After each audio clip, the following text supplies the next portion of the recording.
இன்றைக்கி அப்டேட் பார்த்தீங்கன்னா, நாளைக்கு எப்படி வந்து ஃபைனலுக்கு நம்ம வந்துருவோம். அதுக்கு முன்னாடியே கொஞ்சம் ரிலாக்ஸ் பண்ணிக்கலாம் அப்படின்னு சொல்லிட்டு, எல்லாருமே ஒரு டீமா அப்படியே ஜாலியா உட்காந்து என்ஜாய் பண்ணிட்டு இருக்காங்க.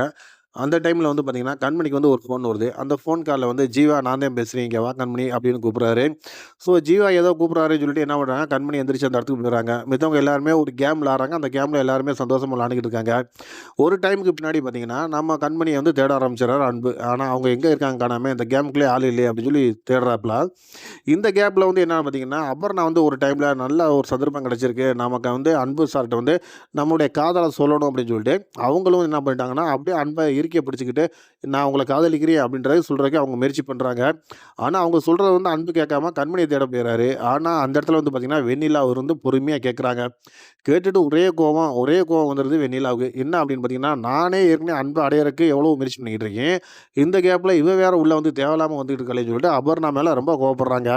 இதுதான் சாக்கு அப்படின்னு சொல்லிட்டு ஒரே ஓட்டமா ஓடிர்றாங்க அபர்ணா. வேற வழியே இல்ல. பக்கத்துல இருந்தா கண்டிப்பா அவ பார்க்குற பார்வைக்கு நம்ம அப்படியே இந்த வெயில்ல கருகிருவோம் அப்படின்னு நினைச்சுட்டு ஓட ஆரம்பிச்சுறாங்க. இது ஒரு பக்கம் இருந்தாலும், நம்ம வந்து கண்மணிய காணோம் அப்படின்ட்டு ஒரு இடத்துல வந்து என்ன பண்ணிடுறாரு அப்படின்னு பார்த்தீங்கன்னா, நேரா வெண்ணிலாவே ஸ்பாட்டுக்கு வந்துடுறாரு. எங்க போனாங்க அப்படின்னு சொல்லிக்கும்போது, எனக்கு இதுக்கு சம்மந்தமே கிடையாது. என்னை ஆள விட்டுரு அப்படின்ற மாரி சொல்றாங்க வெண்ணிலா. ஆனா கண்மணிக்கு ஏதாச்சும் ஒண்ணு ஆச்சுன்னா, கண்டிப்பா நான் உன்னைய சும்மா விட மாட்டேன்ட்டு ஒரு மிரட்டல் விடுறாரு அன்பு.